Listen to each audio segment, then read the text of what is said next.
আসসালামু আলাইকুম বন্ধুরা, বিদেশি উচ্চশিক্ষা এবং স্কলারশিপের একটি গুরুত্বপূর্ণ আপডেট ভিডিওতে আপনাদের সবাইকে স্বাগত জানাই। বন্ধুরা, পাকিস্তান বাংলাদেশ নলেজ করিডোর স্কলারশিপের যারা এন্ট্রান্স এক্সাম দিয়েছিলেন তাদের মধ্যে থেকে যারা পাশ করেছেন তাদেরকে কিন্তু ইতিমধ্যে মেইল করেছে কর্তৃপক্ষ। যারা এখনো পর্যন্ত মেইলটি পাননি তারা অবশ্যই তাদের ইমেলটি চেক করুন।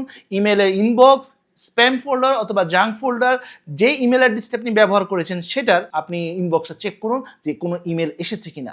যদি ইমেল না এসে থাকে আপনি হয়তোবা সেই পরীক্ষাতে পাশ করতে পারেননি, সেজন্য হয়তোবা আপনি মেইল পাননি। এবারে পাশ করার পর দ্বিতীয় যে স্টেপটি রয়েছে সেখানে বেশ কিছু বিষয় রয়েছে। প্রথমে আমরা ইমেল নিয়ে কথাবার্তা বলি, তারপর ধাপে ধাপে অন্য বিষয়গুলো আলোচনা করব। প্রথমে যে ইমেলটি এসেছে আপনারা নিশ্চয়ই স্ক্রিনে দেখতে পাচ্ছেন, এই ধরনের একটি ইমেল আপনার কাছে এসেছে যেখানে একটি গুগল ফর্মের লিঙ্কও দেওয়া রয়েছে এবং এই ফর্মটি পূরণ করতে হবে আপনাকে গুগল এই লিঙ্কে ক্লিক করার মাধ্যমে।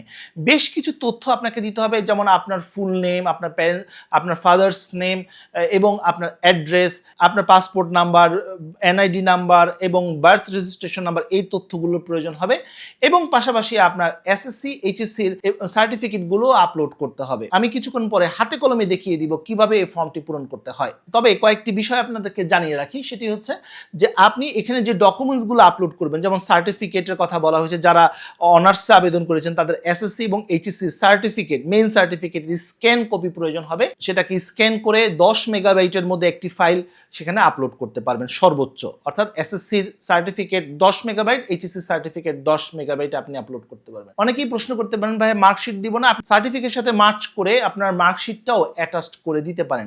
বিভিন্ন ওয়েবসাইট রয়েছে, সেই ওয়েবসাইটের মাধ্যমে কিন্তু আপনি এটা অ্যাটাচ করতে পারবেন বা কম্পিউটারের দোকানে গেলেও কিন্তু তারা অ্যাটাচ করে দিতে পারবে। আর বন্ধুরা, আপনাদেরকে জানিয়ে রাখি যে ইমেলটি এসেছে সেখানে ক্লিয়ার ভাবেই বলা হয়েছে যে আগামীকাল 23 তারিখে দুপুর 12টা আপনাদের লাস্ট টাইম এই ফর্মটি ফিল আপ করে তাদের কাছে জমা দেওয়া। তাই এই সময়টুকুর মধ্যে আপনাকে ফর্ম ফিল আপ করতে হবে। বন্ধুরা, এবার আসি আমরা দ্বিতীয় অংশ, অর্থাৎ সাবজেক্ট এবং ইউনিভার্সিটি চয়েস।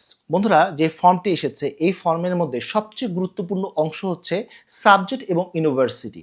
3টি সাবজেক্ট আপনি চয়েস করতে পারবেন এবং 3টি ইউনিভার্সিটি আপনাকে চয়েস করতে হবে। এখন প্রশ্ন আসতে পারে যে ভাইয়া এই সাবজেক্ট এবং ইউনিভার্সিটি আমরা কিভাবে চয়েস করব?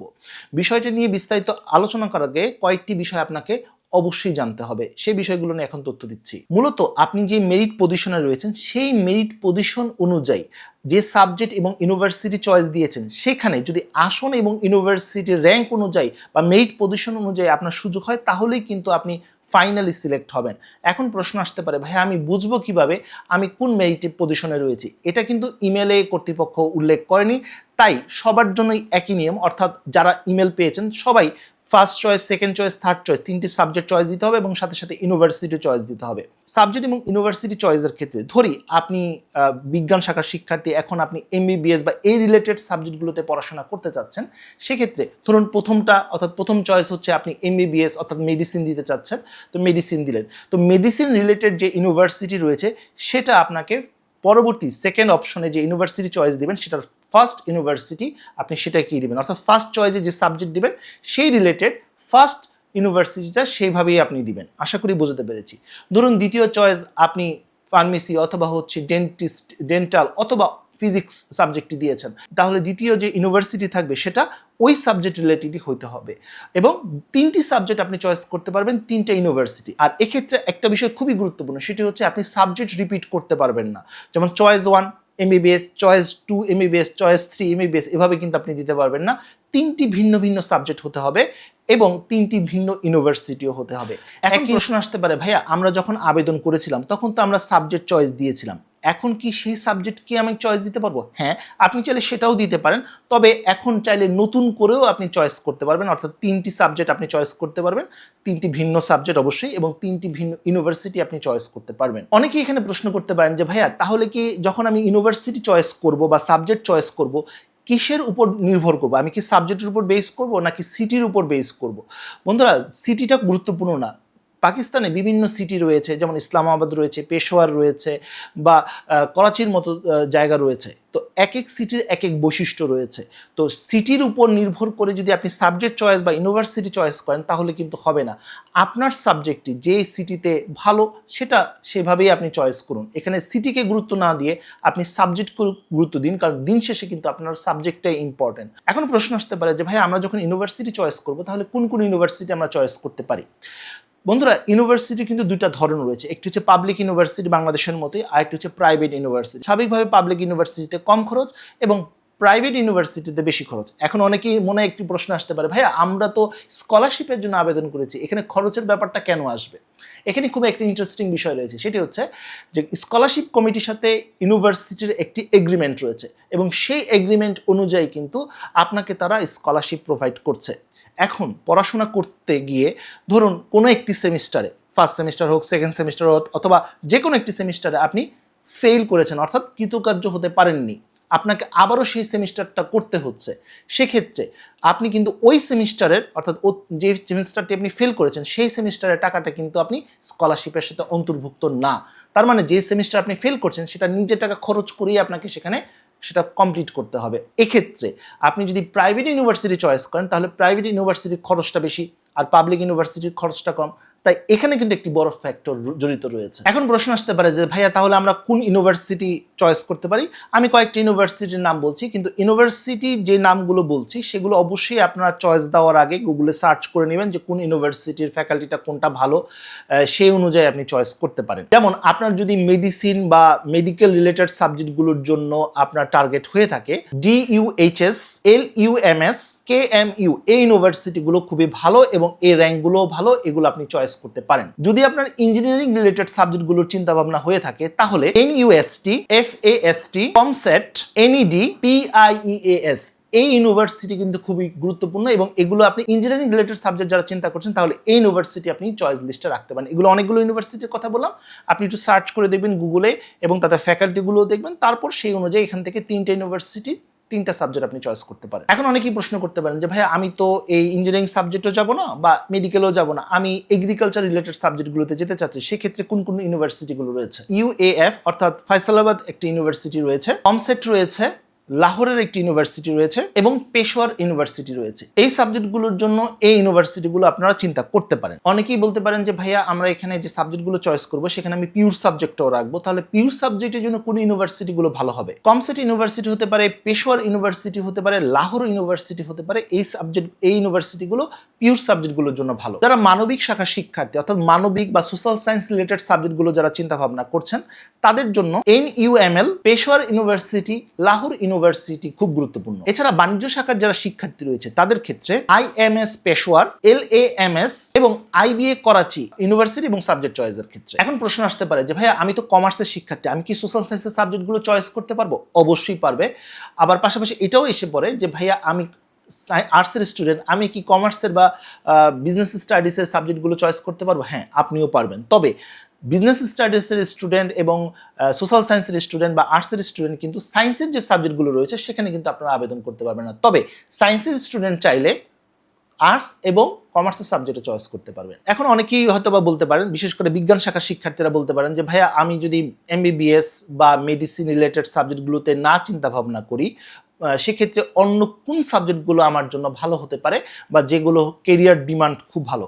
দেখুন, এখন কিন্তু প্রচলিত যে সাবজেক্টগুলো রয়েছে যেমন ট্রিপলি, CSC এই ধরনের প্রচলিত সাবজেক্টগুলো থেকে কিছুটা ভিন্ন সাবজেক্ট যেগুলোর ডিমান্ড দিন দিন বাড়ছে, যেমন artificial intelligence, data science, aeronautical engineering বা অ্যারোস্পেস ইঞ্জিনিয়ারিং বা এভিয়েনিক্স ইঞ্জিনিয়ারিং যে সাবজেক্টগুলো রয়েছে, সাইবার সিকিউরিটি, রোবোটিক্স, মাইক্রোবায়োলজি এই রিলেটেড সাবজেক্টগুলো কিন্তু ইদানিং খুবই জনপ্রিয় হচ্ছে। এছাড়া এগ্রিকালচার রিলেটেড সাবজেক্ট কিন্তু সবসময় কিন্তু খুব ভালো ডিমান্ড থাকে।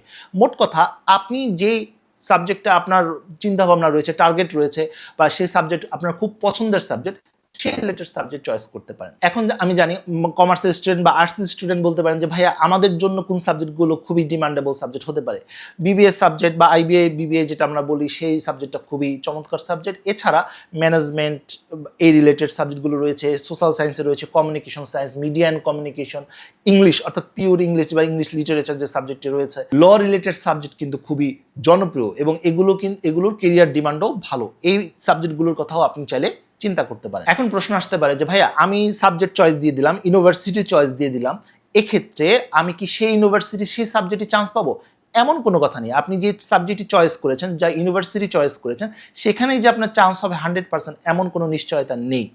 তবে আপনি যদি তাদের মেরিট পজিশনের মধ্যে থাকেন তাহলে তো অবশ্যই আপনাকে একটি সাবজেক্ট তারা দেওয়ার চেষ্টা করবে। কিন্তু যদি ওই ইউনিভার্সিটির ওই সাবজেক্টে যদি র্যাঙ্ক অনুযায়ী অর্থাৎ মেরিট পজিশন অনুযায়ী আপনার যদি পজিশন না হয় বা সাবজেক্ট না আসে, তাহলে তারা আবার আপনাকে একটি মেইল করবে অথবা তারা আপনাকে এই বিষয়টা ইনফর্ম করবে কর্তৃপক্ষ। এবারে ফর্ম পূরণের বেলা চলুন কম্পিউটার স্ক্রিনে দেখিনি কিভাবে ফর্ম পূরণ করতে হবে। বন্ধুরা আপনারা নিশ্চয়ই স্ক্রিনে দেখতে পাচ্ছেন যে এখানে পাক বাংলাদেশ নলেজ করিডোর 2026 স্টেপ 2 এখানে কিন্তু এই একটি ফর্ম দেওয়া হয়েছে, গুগল ফর্ম। আপনি প্রথম যে এখানে অপশনটি রয়েছে ইমেল, আপনি যে ইমেল অ্যাড্রেসের মাধ্যমে ফর্মটি পূরণ করছেন সেখানে একটি কপি আপনার প্রয়োজন কিনা সেটা এখানে অবশ্যই যদি প্রয়োজন হয় সেটা। এরপর আপনার ফুল নেম যেভাবে আপনার পাসপোর্টে রয়েছে বা এনআইডিতে রয়েছে বা বার্থ রেজিস্ট্রেশন সার্টিফিকেটে রয়েছে ঠিক সেভাবে আপনি এখানে আপনার ফুল নেমটা এখানে লিখে দিবেন। আর এরপর আপনার father's name, NID card, birth registration অথবা পাসপোর্টে যেভাবে আপনার ফাদার্স নেমটা রয়েছে ঠিক সেভাবে আপনি লিখে দিতে পারবেন। এরপর আপনার জেন্ডার সিলেক্ট করতে হবে মেল অথবা ফিমেল। এরপর আপনার এনআইডি অথবা বার্থ রেজিস্ট্রেশনের নম্বরটা এখানে দিয়ে দিবেন। এরপর আপনার পাসপোর্ট যদি থেকে থাকে তাহলে পাসপোর্টের নাম্বারটা এখানে দিয়ে দিবেন। এরপর স্কলারশিপের যে এন্ট্রেন্স এক্সাম হয়েছিল সেই এন্ট্রেন্স এক্সামের রোল নাম্বারটি ছিল আপনার প্রবেশপত্রের মধ্যে, সেই রোল নাম্বারটি আপনাকে এখানে লিখে দিতে হবে। এরপর ইমেল অ্যাড্রেস, যে ইমেল ব্যবহার করে আপনি ফর্ম ফিল আপ করেছিলেন এবং যে ইমেল ব্যবহার করে আপনি স্কলারশিপের জন্য আবেদন করেছিলেন সেই ইমেল অ্যাড্রেস এখানে লিখে দিতে হবে। এরপর আপনার একটি হোয়াটসঅ্যাপ নাম্বার দিতে হবে। এরপর আপনার জন্ম তারিখ, আপনার বার্থ রেজিস্ট্রেশন অথবা এনআইডি অথবা আপনার পাসপোর্ট অনুযায়ী দিয়ে দিবেন। এরপর আপনার রিলিজিয়ন অর্থাৎ আপনার ধর্ম ইসলাম বা অন্য কোনো ধর্ম হয়ে থাকলে সেটা আপনি লিখবেন। এরপর পার্মানেন্ট অ্যাড্রেস যেভাবে আপনার পাসপোর্টে রয়েছে, যেভাবে আপনার এনআইডিতে রয়েছে অথবা বার্থ রেজিস্ট্রেশনে রয়েছে সেইভাবেই আপনি এখানে লিখে দিবেন। এরপর এখানে কিন্তু বলা হয়েছে এসএসসি টোটাল মার্কস, গ্রেড অথবা জিপিএ, অর্থাৎ টোটাল জিপিএ অথবা মার্কস বা গ্রেড দিয়ে দিতে পারেন। তাহলে আপনি এখানে প্রথমেই গ্রেড দিয়ে দিতে পারেন। গ্রেড ধরুন আপনি এ গ্রেড পেয়েছেন বা এ প্লাস পেয়েছেন সেটা আপনি লিখে দিতে পারেন। দ্বিতীয় অপশনটার মধ্যে রয়েছে যে আপনার মার্কস, গ্রেড, জিপিএ। তা এখানে আপনি জিপিএ 5.0 এটা আপনি দিয়ে দিতে পারেন। এরপর আপনার এসএসসির যে সার্টিফিকেট রয়েছে সেটা এখানে আপলোড করে দিবেন। অবশ্যই মনে রাখবেন আপনার এসএসসি সার্টিফিকেটটা যেন 10 মেগাবাইটের মধ্যে হয়, এর বেশি হলে কিন্তু আপলোড করা যাবে না। এরপর দেখুন এটা কিন্তু ম্যান্ডেটরি, অর্থাৎ আপনার যে লেভেলে আপনি আবেদন করছেন সেই লেভেল অনুযায়ী এটা ম্যান্ডেটরি হবে। এইচএসসি ঠিক একইভাবে এইচএসসির আপনি গ্রেডটা প্রথমেই দিয়ে দিতে পারেন, এ প্লাস অথবা এ যেটা আপনি পেয়েছেন সেটা দিয়ে দিতে পারেন। এরপর এর জিপিএটা 5.0 হলে সেটা লিখবেন 4.50, অর্থাৎ যে জিপিএটা আপনি পেয়েছেন টোটাল সেটা আপনি দিয়ে দিতে পারেন। এরপর এইচএসসি সার্টিফিকেটটা এখানে পিডিএফ আকারে, অবশ্যই মনে রাখবেন পিডিএফ অথবা ইমেজ আকারে অবশ্যই আপনাকে আপলোড করে দিতে হবে। আপনি যদি মাস্টার্সে আবেদন করে থাকেন তাহলে অনার্সের জিপিএ এবং অনার্সের যে গ্রেড রয়েছে সেটা আপনি এখানে উল্লেখ করে দিবেন এবং অনার্সের যে সার্টিফিকেট রয়েছে সেই সার্টিফিকেটটা এখানে আপনি আপলোড করে দিবেন ইমেজ অথবা পিডিএফ আকারে।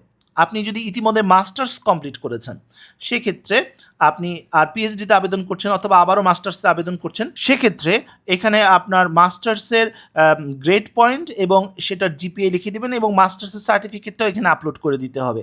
এটা তাদের জন্যই প্রযোজ্য, অর্থাৎ এখানে যে 16 ইয়ার্স অ্যান্ড 18 ইয়ার্স তাদের জন্যই প্রযোজ্য যারা অনার্স মাস্টার্স করেছেন। এরপর হচ্ছে আপনার এনআইডি এবং বার্থ রেজিস্ট্রেশন যে কোনো একটি এখানে আপলোড করে দিতে হবে, অবশ্যই পিডিএফ অথবা ইমেজ আকারে। এরপর আপনার পাসপোর্টটা যদি থেকে থাকে তাহলে পাসপোর্টটা এখানে আপলোড করে দিতে হবে এবং 10 মেগাবাইটের মধ্যে। এরপর সবচেয়ে গুরুত্বপূর্ণ অংশ হচ্ছে সাবজেক্ট চয়েস। এখানে আপনাকে সাবজেক্ট হিসাবে 3টা সাবজেক্ট আপনি চয়েস করে দিতে পারবেন। সাবজেক্ট 1, সাবজেক্ট 2 এবং সাবজেক্ট 3। আর মনে রাখবেন এখানে সাবজেক্টটা কিন্তু রিপিট করা যাবে না। ধরুন আপনি এখানে এমবিবিএস দিয়েছেন, তো দ্বিতীয় অপশন হিসাবে আবারও আপনি এমবিবিএস দিতে পারবেন না। আবার যদি আপনি এখানে ফিজিক্স লিখেছেন, চয়েস 3তে আবারও ফিজিক্স লিখতে পারবেন না। মোট কথা হচ্ছে আপনাকে 3টি ভিন্ন ভিন্ন সাবজেক্ট এখানে আপনি চয়েস করবেন, আর অবশ্যই এটা মেরিটের উপর বেস করে আপনাকে সাবজেক্ট দেওয়া হবে। এরপর ইউনিভার্সিটি নেম, 3টে ইউনিভার্সিটির নাম আপনাকে দিতে হবে। ওই ইউনিভার্সিটিতে মেরিট এবং আপনার সাবজেক্ট অনুযায়ী যদি আসন থাকে আপনার জন্য, তাহলে অবশ্যই আপনি সেখান থেকে বরাদ্দ পেতে পারেন। তো সেই হিসেব করে এটা সবচেয়ে বেশি ইম্পর্টেন্ট বন্ধুরা।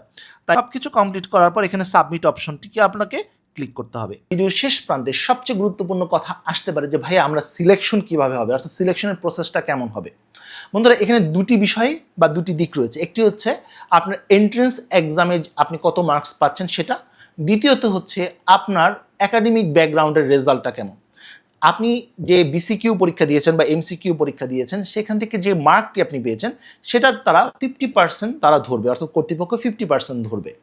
এবং আপনি যে রেজাল্টটি পেয়েছেন অর্থাৎ এসএসসি এবং এইচএসসি রেজাল্ট, সেটার 50%, সব মিলিয়ে কিন্তু তারা 100 নম্বরের উপর নির্ভর করবে যে আপনি কত মার্কস পাচ্ছেন, কত স্কোর তুলছেন, এবং সেই স্কোর অনুযায়ী তারা মেরিট পজিশন বা সিলেকশন করবে।